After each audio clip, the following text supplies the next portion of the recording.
महर्षि वाल्मीकि प्रणीत श्रीमद् वाल्मीकि रामायण। श्री सीतारामचंद्राभ्याम नमः। युद्धकांड 46वां सर्ग। श्री राम और लक्ष्मण को मूर्छित देख वानरों का शोक, इंद्रजीत का हर्षोद्गार, विभीषण का सुग्रीव को समझाना, इंद्रजीत का लंका में जाकर पिता को शत्रुवध का वृत्तांत बताना और प्रसन्न हुए रावण के द्वारा अपने पुत्र का अभिनंदन। तदनंतर जब उपर्युक्त 10 वानर पृथ्वी और आकाश की छानबीन करके लौटे, तब उन्होंने दोनों भाई श्री राम और लक्ष्मण को बाणों से बिंधा हुआ देखा। जैसे वर्षा करके देवराज इंद्र शांत हो गए हों, उसी प्रकार वह राक्षस इंद्रजीत जब अपना काम बनाकर बाण वर्षा से विरत हो गया, तब सुग्रीव सहित विभीषण भी उस स्थान पर आए। हनुमान जी के साथ नील, द्विविद, मैंद, सुषेण, कुमुद और अंगद तुरंत ही श्री रघुनाथ जी के लिए शोक करने लगे। उस समय वे दोनों भाई खून से लथपथ होकर बाण शैया पर पड़े थे। बाणों से उनका सारा शरीर व्याप्त हो रहा था। वे निश्चल होकर धीरे धीरे सांस ले रहे थे। उनकी चेष्टाएं बंद हो गई थीं। सर्पों के समान सांस खींचते और निश्चेष्ट पड़े हुए उन दोनों भाइयों का पराक्रम मंद हो गया था। उनके सारे अंग रक्त बहाकर उसी में सन गए थे। वे दोनों टूट कर गिरे हुए 2 सुवर्णमय ध्वजों के समान जान पड़ते थे। वीर शैया पर सोए हुए मंद चेष्टा वाले वे दोनों वीर आंसू भरे नेत्रों वाले अपने युद्धपतियों से घिरे हुए थे। बाणों के जाल से आवृत्त होकर पृथ्वी पर पड़े हुए उन दोनों रघुवंशी बंधुओं को देखकर विभीषण सहित सब वानर व्यथित हो उठे। समस्त वानर संपूर्ण दिशाओं और आकाश में बारंबार दृष्टिपात करने पर भी मायाच्छन्न रावण कुमार इंद्रजीत को रणभूमि में नहीं देख पाते थे। तब विभीषण ने माया से ही देखना आरंभ किया। उस समय उन्होंने माया से ही छिपे हुए अपने उस भतीजे को सामने खड़ा देखा, जिसके कर्म अनुपम थे और युद्ध स्थल में जिसका सामना करने वाला कोई योद्धा नहीं था। तेज, यश और पराक्रम से युक्त विभीषण ने माया के द्वारा ही वरदान के प्रभाव से छिपे हुए वीर इंद्रजीत को देख लिया। श्री राम और लक्ष्मण को युद्ध भूमि में सोते देख इंद्रजीत को बड़ी प्रसन्नता हुई। उसने समस्त राक्षसों का हर्ष बढ़ाते हुए अपने पराक्रम का वर्णन आरंभ किया। वह देखो, जिन्होंने खर और दूषण का वध किया था, वे दोनों भाई महाबली श्री राम और लक्ष्मण मेरे बाणों से मारे गए। यदि सारे मुनि समूहों सहित समस्त देवता और असुर भी आ जाएं, तो वे इस बाण बंधन से इन दोनों को छुटकारा नहीं दिला सकते, जिसके कारण चिंता और शोक से पीड़ित हुए मेरे पिता को सारी रात शैया का स्पर्श किए बिना ही बितानी पड़ती थी, तथा जिसके कारण यह सारी लंका वर्षा काल में नदी की भांति व्याकुल रहा करती थी। हम सब की जड़ को काटने वाले उस अनर्थ को आज मैंने शांत कर दिया। जैसे शरद ऋतु के सारे बादल पानी न बरसाने के कारण व्यर्थ होते हैं, उसी प्रकार श्री राम, लक्ष्मण और संपूर्ण वानरों के सारे बल विक्रम निष्फल हो गए।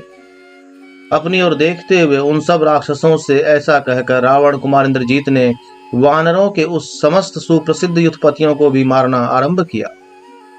उस शत्रुसूदन निशाचर वीर ने नील को 9 बाणों से घायल करके मैंद और द्विविद को 3-3 उत्तम सहायकों द्वारा मारकर संतप्त कर दिया। महाधनुर्धर इंद्रजीत ने जांबवान की छाती में एक बाण से गहरी चोट पहुंचाकर वेगशाली हनुमान जी को भी 10 बाण मारे। रावण कुमार का वेग उस समय बहुत बढ़ा हुआ था। उसने युद्ध स्थल में अमित पराक्रमी गवाक्ष और शरभ को भी 2-2 बाण मारकर घायल कर दिया। तदनंतर बड़ी उतावली के साथ बाण चलाते हुए रावण कुमार इंद्रजीत ने पुनः बहुसंख्यक बाणों द्वारा लंगूरों के राजा गवाक्ष को और वाली पुत्र अंगद को भी गहरी चोट पहुंचाई।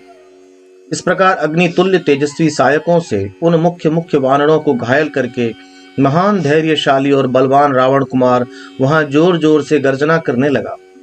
अपने बाण समूह से उन वानरों को पीड़ित तथा भयभीत करके महाबाहु इंद्रजीत अट्टहास करने लगा और इस प्रकार बोला, राक्षसों, देख लो, मैंने युद्ध के मुहाने पर भयंकर बाणों के पास से इन दोनों भाइयों श्री राम और लक्ष्मण को एक साथ ही बांध लिया है। इंद्रजीत के ऐसा कहने पर कूट युद्ध करने वाले वे सब राक्षस बड़े चकित हुए और उसके उस कर्म से उन्हें बड़ा हर्ष भी हुआ। वे सब के सब मेघों के समान गंभीर स्वर से महान सिंहनाद करते हुए तथा यह समझकर कि श्री राम मारे गए, उन्होंने रावण कुमार का बड़ा अभिनंदन किया। इंद्रजीत ने भी जब यह देखा कि श्री राम और लक्ष्मण दोनों भाई पृथ्वी पर निश्चेष्ट पड़े हैं तथा उनका श्वास भी नहीं चल रहा है, तब उन दोनों को मरा हुआ ही समझा। इससे युद्ध विजयी इंद्रजीत को बड़ा हर्ष हुआ तथा वह समस्त राक्षसों का हर्ष बढ़ाता हुआ लंकापुरी में चला गया। श्री राम और लक्ष्मण के शरीरों तथा सभी अंग उपांगों को बाणों से व्याप्त देख सुग्रीव के मन में भय समा गया।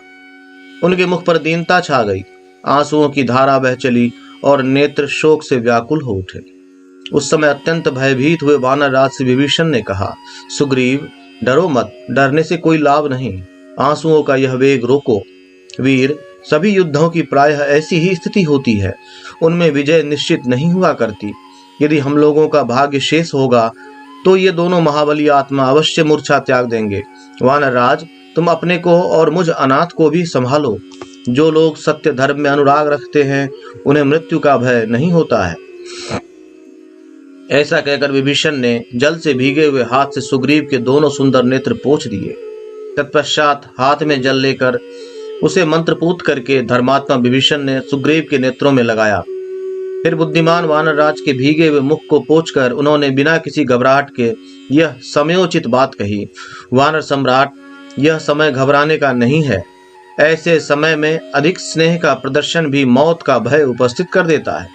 इसीलिए सब कामों को बिगाड़ देने वाली इस घबराहट को छोड़कर श्री रामचंद्र जी, जिनके अगुआ अथवा स्वामी हैं, उन सेनाओं के हित का विचार करो। अथवा जब तक श्री रामचंद्र जी को चेत न हो तब तक इनकी रक्षा करनी चाहिए।